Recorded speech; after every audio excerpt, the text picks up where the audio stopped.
Ever wished your website or app could magically update its address, like whenever you change things behind the scenes? I see what you're getting at. That's kind of what we're diving into today. This magical thing is called external DNS, and it's all about automating DNS in Kubernetes. Yeah, it's a pretty big deal, especially if you're working with, cloud-based apps that are constantly changing. Exactly. So for anyone listening who isn't already a DNS guru, think of it like a website's address book. It tells everyone where to find your site. Right, like a phone book, but for computers. Perfect analogy. Hmm. Now, our deep dive today is based on this awesome article, Automating DNS Management in Kubernetes with External DNS. Super in-depth stuff. Oh, yeah, I read that one. Really gets into the weeds. So imagine you're our listener, right? You're all about automating your cloud infrastructure. You're using Kubernetes, and you're like really intrigued by how this external DNS thing can, take away the pain of managing those pesky DNS records. Makes sense. Who wouldn't want to automate that? All right, let's get into it. First things first, what exactly is external DNS? Like elevator pitch, what's it all about? Okay, so basically it's this open source tool that, how do I put this simply? It keeps your DNS records up to date automatically, but, and here's the kicker, it does it for all your Kubernetes stuff. Okay, starting to see the magic here. But does that mean it only works with one specific DNS provider? Nope. That's the best part. Yep. It works with like AWS, Google Cloud, Azure, you name it. Super flexible. That's huge. No more vendor lock-in headaches. So no matter where your stuff is running, external DNS can handle it. Pretty cool. Yeah, definitely makes life easier. Okay, so the article talks about how external DNS watches Kubernetes resources. What does that even mean? Well, it's constantly looking at stuff like services and ingresses in your cluster. Those things that define how your app talks to the outside world. Right, the network stuff. Exactly. So it's like external DNS is this super attentive little robot that's always making sure the DNS records are pointing to the right places. So let me get this straight. I deploy a new service in my cluster, external DNS sees that as a change, and then what? Then it springs into action. It knows there's a new service, so it figures out what DNS records need to be updated and makes the changes. It's like magic, but code magic. Okay, hold on. How does it know which record to update? Like, there could be tons, right? Uh-huh. You hit the nail on the head. Mm. It needs a little help to know which record is the right one. Yeah. And that's where these things called hostname annotations come in. Annotations. This sounds technical. They're basically like little labels you attach to your Kubernetes stuff. Yeah. It's you telling external DNS, hey, this is the hostname I want you to manage for this particular thing. So give me an example, like what would one of these annotations actually look like? Okay, let's say you have this service called API, and you want the host name to be api.example.com. Makes sense. You'd add an annotation that says external-dns.alpha.kubernetes.io hostname, api.example.com. It's basically like giving it the exact address it needs. Oh, okay. I'm seeing the connection now. It's like a direct link between the service and the DNS record. Yep, you got it. And remember how we talked about all those different DNS providers, external DNS supports? Well, it doesn't matter which one you're using. Those annotations work the same way. So it's like provider agnostic. That's super convenient. But hold on a sec. This is all starting to sound a bit out of control. Does external DNS just have free reign over all my DNS records? That's a good question. It would be a disaster if it could just, change anything it wanted, right? That's where policies come in. Policies? Yeah, they're basically rules that you set up that determine how external DNS is allowed to interact with your DNS provider. Yeah. So you can, tell it to only create records or to update existing ones, but never delete anything. So it's like setting up boundaries, making sure it doesn't go rogue and mess things up. Exactly. It's all about having control and making sure external DNS is only doing what you want it to do. We can dive deeper into those policies later if you want. Oh, yeah, we'll definitely have to unpack that more. But for now, I think we've laid a pretty good foundation. Right. From 0 to, at least a 5 on the external DNS knowledge scale. For sure.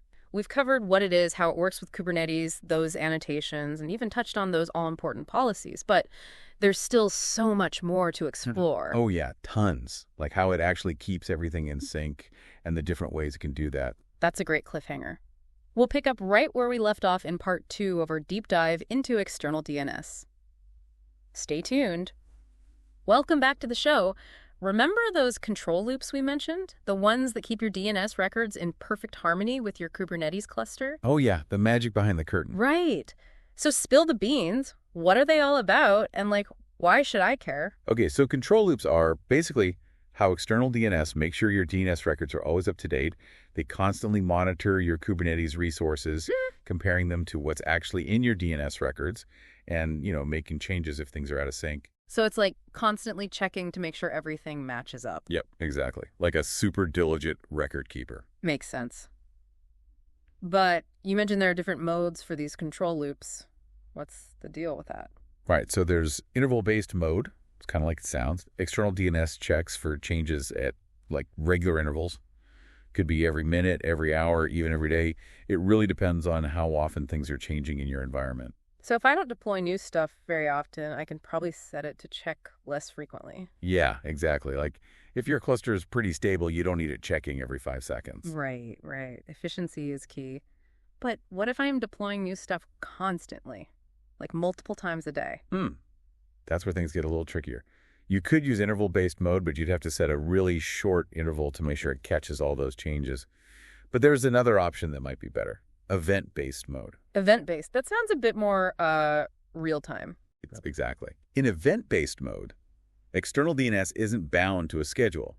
It basically reacts in real time to specific events happening in your Kubernetes cluster, like new deployments or updates to your services. Oh, okay. So it's like it has its finger on the pulse, constantly watching for any changes. Yep, that's a great way to put it.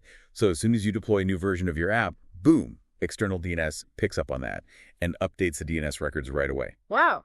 Okay. That's pretty impressive. Sounds like it's perfect for like fast-paced development environments. Yeah, definitely. If you need those super fast updates, event-based mode is the way to go. Makes sense, but I'm guessing there's got to be some downside, right? Like, wouldn't constantly monitoring for events put a ton of strain on my cluster? You're not wrong to be concerned about that. Event-based mode does require a bit more resources because it's always on high alert. But honestly, Kubernetes is pretty good at handling these kinds of events, so the impact is usually pretty minimal. So it's like a trade-off, right? Responsiveness versus resource usage. Exactly. You got to weigh the pros and cons. All right, so there's no one-size-fits-all answer. You got to choose the mode that works best for your specific situation. Makes sense. Yep. And that's the cool thing about external DNS. It gives you options. It's not forcing you into a specific way of doing things. Flexibility is always a good thing. But I want to go back to something we talked about earlier, those policies you mentioned. They sound pretty important, so let's break them down a bit more. You got it. So remember how we talked about external DNS having the power to create, update, and delete DNS records? Oh, yeah, kind of scary, right? Well, that's where policies come in. They let you control exactly what external DNS is allowed to do. And, like I mentioned earlier, one of the most common policies is called upsert only. Upsert only. Okay, refresh my memory. What's that one do again? Basically, it prevents external DNS from ever deleting any DNS records. It can only create new ones or update existing ones. So it's like a safety net, preventing any accidental deletions. That makes me feel a lot better. Right. It's especially useful if you have multiple teams working on the same DNS stuff. Like maybe one team is using external DNS and another team is making manual changes. Oh, yeah, I see where you're going with this. Mm-hmm. Could get messy real fast if things aren't coordinated. Exactly. With upsert only, you don't have to worry about external DNS accidentally wiping out someone's manual changes. It's all about keeping things organized and preventing conflicts. I'm really starting to see the value of these policies. It's not just about convenience. It's about, like, maintaining order and preventing chaos. Yep, you hit the nail on the head. Especially in a Kubernetes environment where, things are constantly changing, you need a system that can keep up and make sure everything stays in sync. All right, upsert only makes total sense. Now, what about that other one you mentioned, create only? Oh, yeah, that one's even more restrictive. As you might guess, it only lets external DNS create brand new DNS records. It won't touch anything that already exists, even if it was created by external DNS before. So it's like putting it on a super short leash. Pretty much. It can add new stuff, but that's it. No modifying or deleting anything that's already there.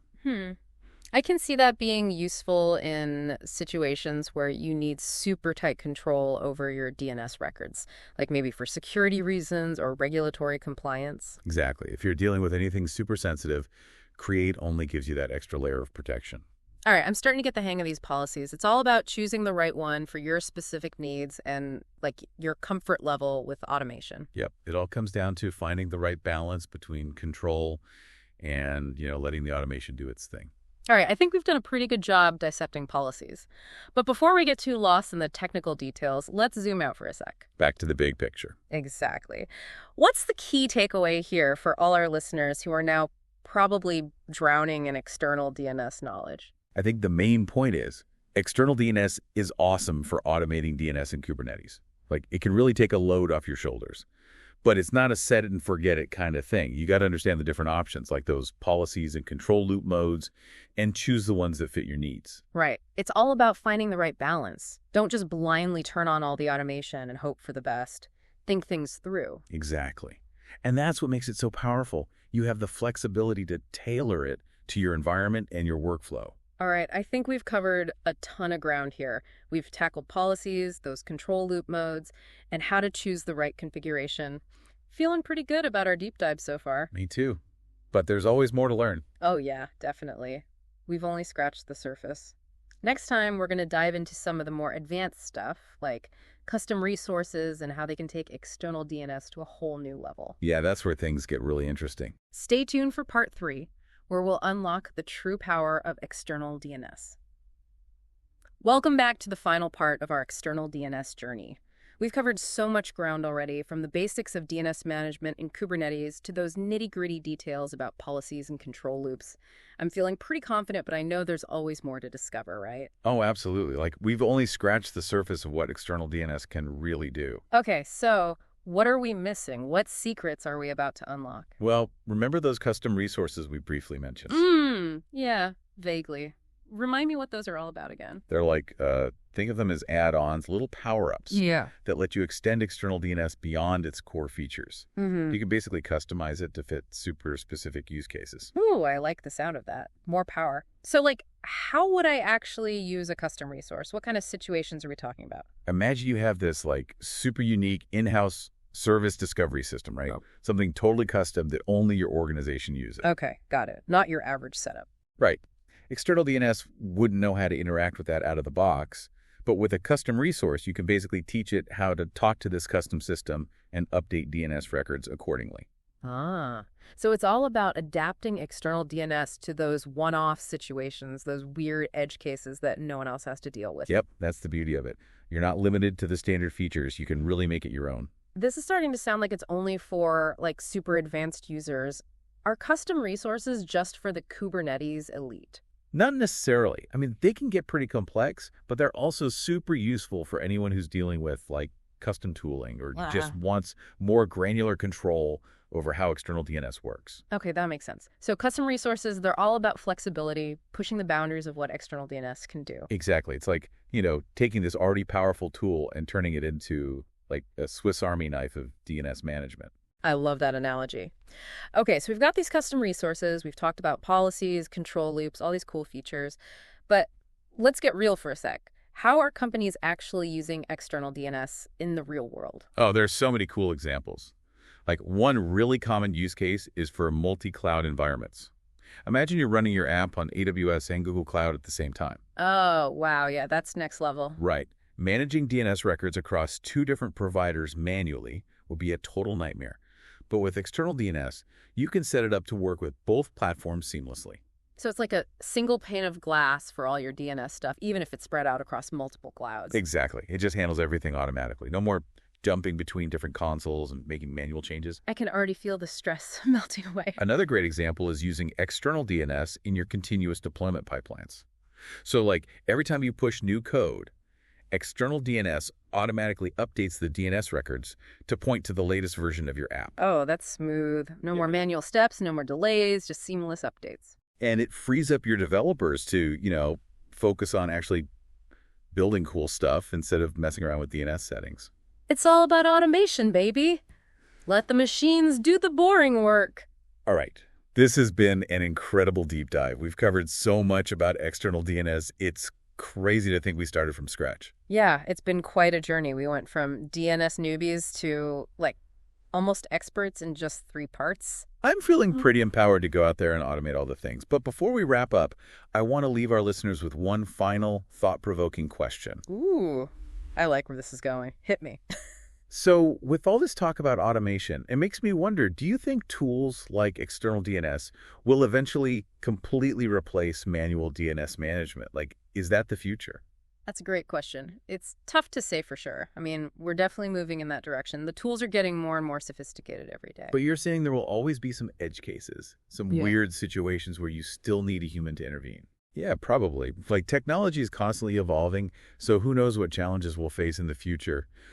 But I think tools like external DNS will keep getting better at handling those edge cases. So it's not if automation will take over, it's more like when. Exactly. And for those who embrace these tools early on, the benefits are huge. They'll be way ahead of the curve. It's all about staying ahead of the game, right?